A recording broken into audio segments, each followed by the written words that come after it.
Hello, friends. You are watching and or listening to the Grow Podcast. I'm Wendy Jo, and this is Ashley. Hey, Wendy, how are you today? I'm all right. I don't know with that intro where that came from. Sometimes it's like You what? I said sometimes it's just like that. That's right. Whatever comes out is what it is. Yeah. Just like the energy that you can channel through your hands, whatever comes out. So, because today we're talking about Reiki, which is a very specific form of energy work. And so you recently started doing Reiki, is that true? Yeah, so I'm a very, very new practitioner.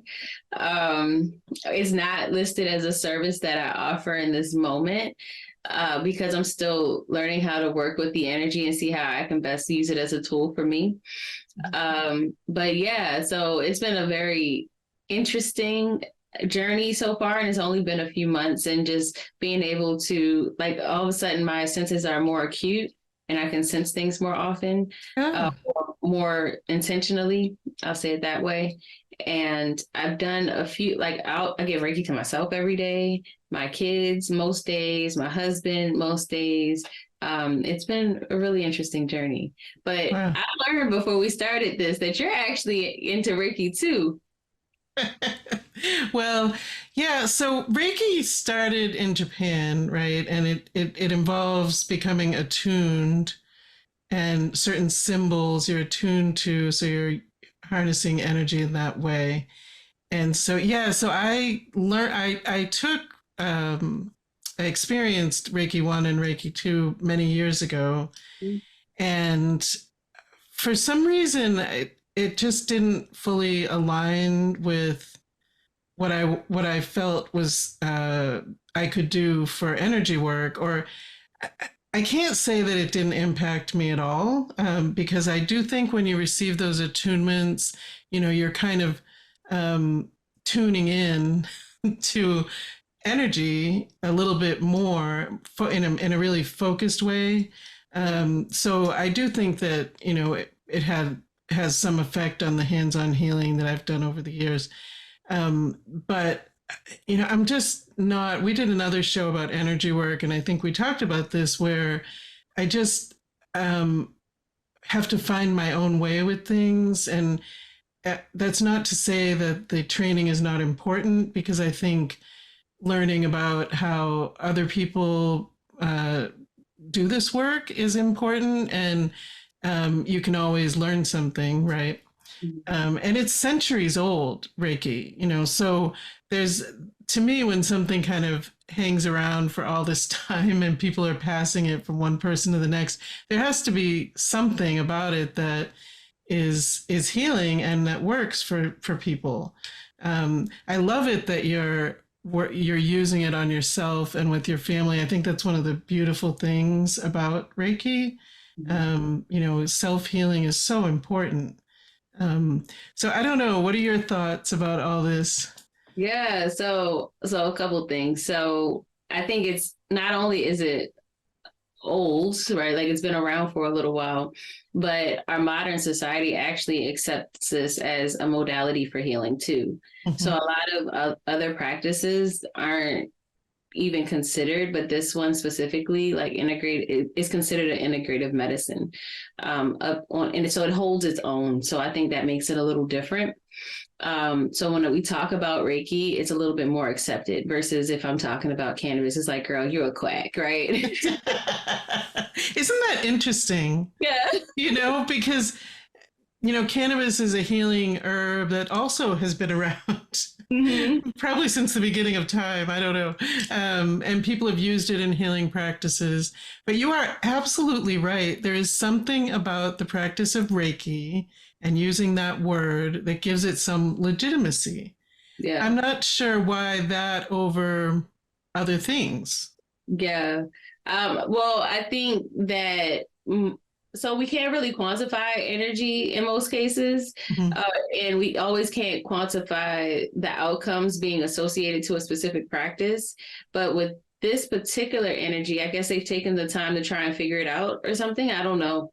I don't know, but the science says, hey, these people who get Reiki, if they have this particular thing wrong with them, most of them see, better outcomes compared to those who don't have it. So I think that aspect of it is why society is more accepting of the idea of Reiki. But I'll say this too. When I talk to most people, they don't know what Reiki is. So even though if I say Reiki, whether they know about it or not, they still have a favorable response, Mm-hmm. which is very interesting. Mm-hmm. So, how would you define Reiki? I call it a big hug. I just that's all I'm giving you a hug with my energy. I've had people tell me when I've done it that that's what it felt like. I've had people tell me that it felt like I was giving them a glass of water that they Mm. need. I've had people have sensations of feeling warmth and just feeling, just comfortable in their own skin. So if I had to say it, describe like pull it all together, what I've experienced so far is just me giving you a hug with this energy that is universal. Wow. I was just reading about hugging and the healing benefits of a hug, and the length of the hug has to be at least 20 Oh, seconds or something. Um, so I don't know, that kind of lines up, right? yeah. Because you're laying your hands on yourself or another person and you're channeling the energy, and it does warm up the hands and the skin of the other person, um, in that transfer that you're channeling. So I can totally see how that could feel like a hug. And I wonder if it, releases oxytocin or other hormones just like a hug does.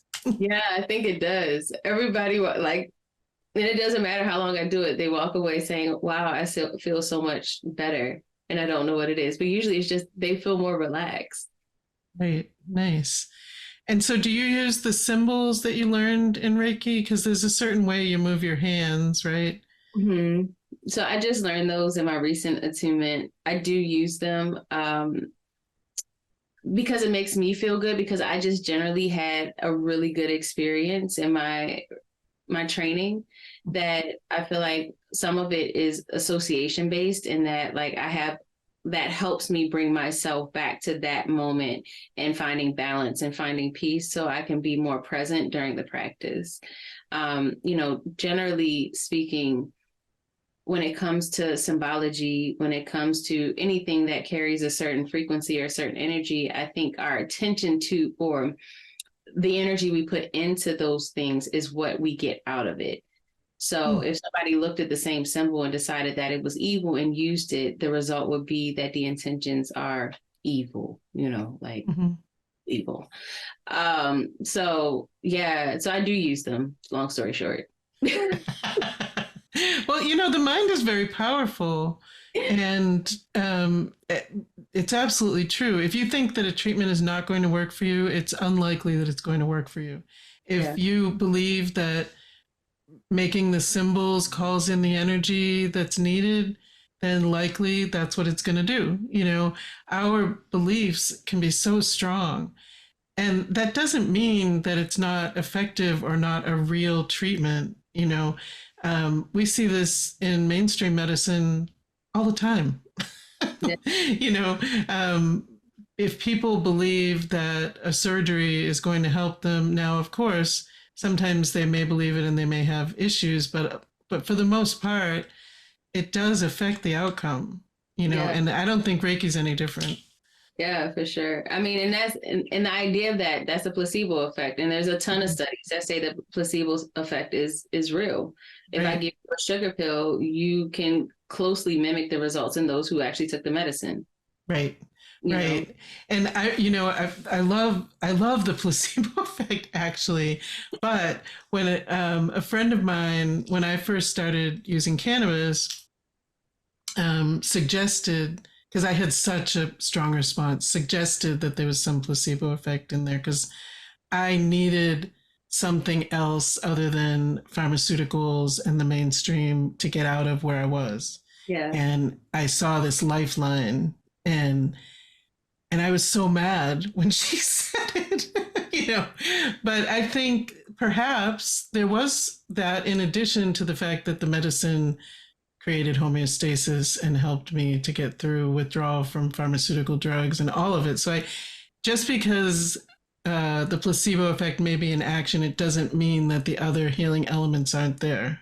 That's a good point to make.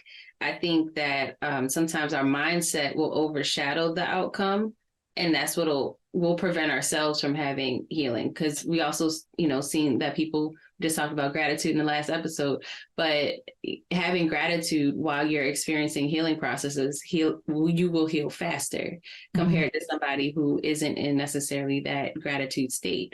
So, when we're offering Reiki healing energy, it is a universal energy. It's a life force energy that is everywhere and nowhere at the same time. That's just being channeled. But if you feel like you don't deserve healing, you will not create healing for yourself. It doesn't matter how much energy that I give you. So part of the process to achieving healing is to accept it. And if you don't accept it, that's fine. And that's a principle in healing and Reiki as well is, I have to be asked to do this and somebody has to accept it. I can't just go around saying I can heal you, whenever I feel like it. It's not about me. It's about whoever is in need. Such a good point. And we'll be right back. Hey there, Wendy Jo from the Grow podcast. So today we're talking about Reiki, or universal life force energy that you can channel through your hands. I think my favorite thing about Reiki is that you can perform self-healing. Anything that creates empowerment and self-reliance is really great in my book. So if you haven't already, check out Reiki. You may want to take a course and learn for yourself, for your own self-healing. And as you go along, you may decide that you want to do some healing with family, friends, and others, and perhaps the world. How fantastic is that? Have you ever thought about consuming cannabis but was worried about smoking it or eating it? Or maybe you just want to give your lungs a break, or you had a really bad edible experience. As a healthcare professional, I am very conscious of the multiple ways of dosing your medicine. One of the ways that you can consume cannabis is through a transdermal patch. This is not often talked about. The cool thing about transdermal is that there is a 97% bioavailability to this type of consumption method. Now, the problem is finding a trusted resource to facilitate your consumption. And guess what? I found a product that I support. It's called Synergy Skinworks. It's a cannabis delivery system that works effortlessly since the medicine goes where the blood flows. Patch on, peace out. And we're back. We were talking about the placebo effect in the last segment, and I feel like that could be a whole show, honestly. And it does relate to spirituality too, because even just having faith and feeling connected, for some people there could be some placebo effect in there, and for other people that just can't make that connection or find their faith, it's just harder. Everything is harder. Yeah. So you're kind of a skeptical person, I think, sometimes. Maybe. So I'm curious how you came to the idea that Reiki could work and be healing. Was it personal experience or? No, actually, I was on a quest to be a little bit more intentional with energy. So there are some things that naturally come to me, and I realized that I was being taken for a ride here. And I needed to have a little bit more self-awareness when it came to it. So a lot of my healing journey has been around how can I make my life more balanced in a way. And the more that I uncover about myself, the more that I, interact with different people, I realized that there's something that I knew it was something that attracted people to me. I also knew that there was something that repelled people from me. And I also knew that I'm very good at helping people do certain things. And I couldn't really pinpoint where the source of that. And so I would find myself in situations where I was being either taken advantage of or relied heavily on in a way that didn't make me like, there's no way I could find balance in that. And so where I landed was that I can tap into other people's frequencies, but for some reason I couldn't tap into my own. And so I wanted to explore what that looked like. And so this is where I ended up at. That journey brought you to Reiki. Yeah. Yeah, that's cool. Yeah. So when you are practicing Reiki, have you established your own way in how you deliver the energy?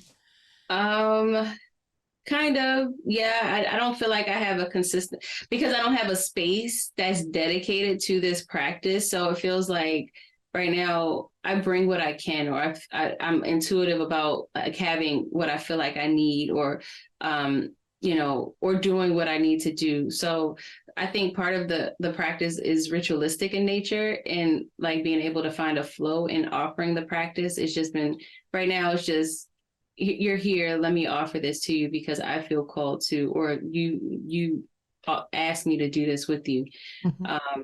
And so, yeah, I don't know. I'm work in progress. Yeah, you're still working on it. Yeah. I think for me, I think the ritual can be really important and be kind of an anchor, right, as you're starting the process.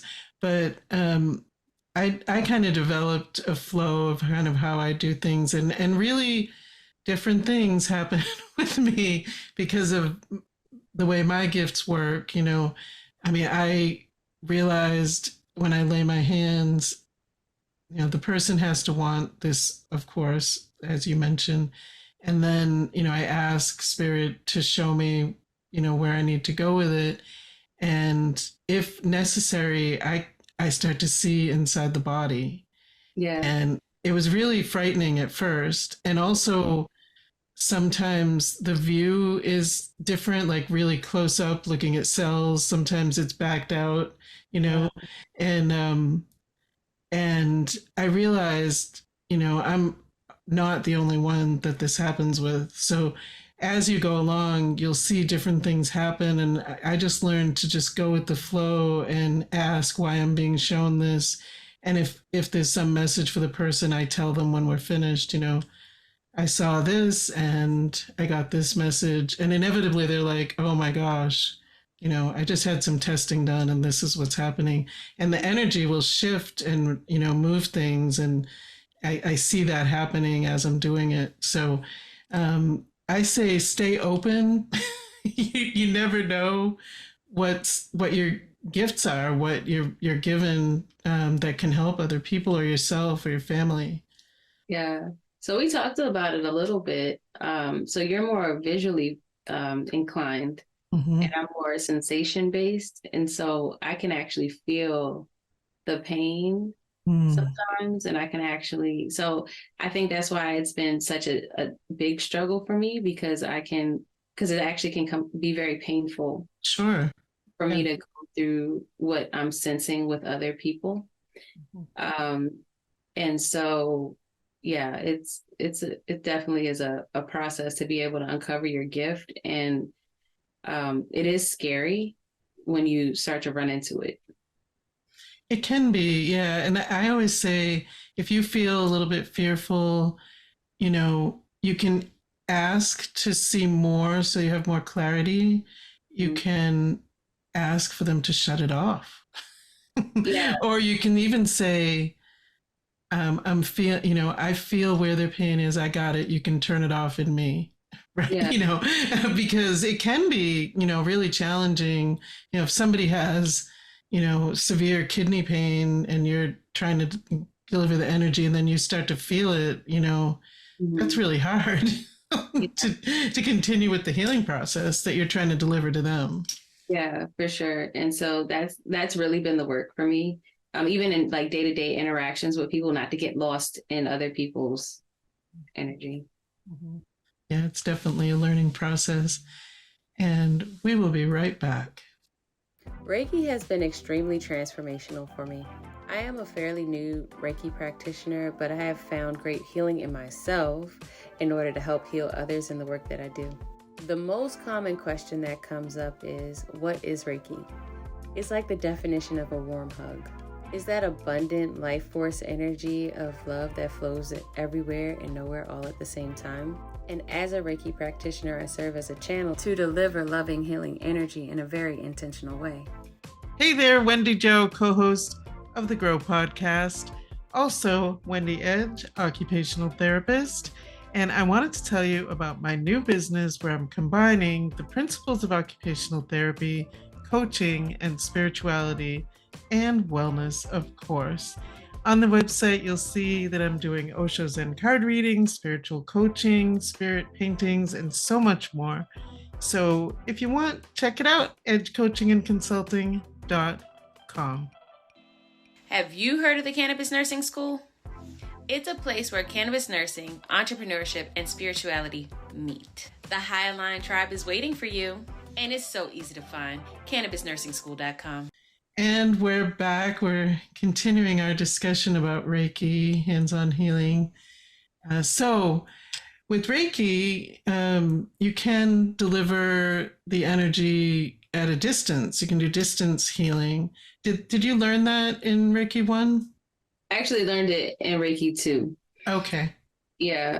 So that's actually very new for me. And you can also do it across time. You can send Reiki to the future and you can send Reiki to the past, which was also a very interesting exercise. But that's really provocative for like generational healing, going back and kind of sending healing to all that trauma that may have been in the family. Yeah. Yeah. And so I did my first distance Reiki session just a couple days ago, and it was so interesting. So I usually just spend time with a person just to kind of sync up with them vibrationally. We'll have a conversation about like whatever's top of mind, and then we mute, and then I actually draw pictures of people, and I've always been like a note taker. So as they're talking, I'm just kind of sketching out who this person is. And there are different ways that you can do it, but this is just what I feel naturally drawn to in this moment. I usually surround that person with certain words that kind of come up for me. So that way, like the essence of that person sits in that picture, and then I offer the Reiki when we go mute. And then I do my little sound bowl to wake them back up, to bring them back to the present.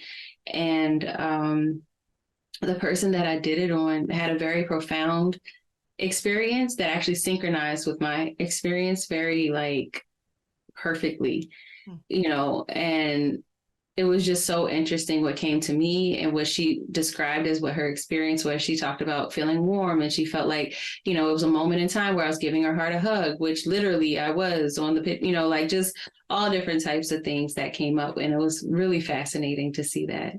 Wow. Yeah, I think it really can work, especially if you have a way to really tune in to that person. It sounds like you've developed a way that you do that. I know sometimes when I would work with someone, they would bring a picture of someone else that they wanted me to send energy to. And that was really helpful to be able to kind of tune in. I always ask for their full name and a few details about them.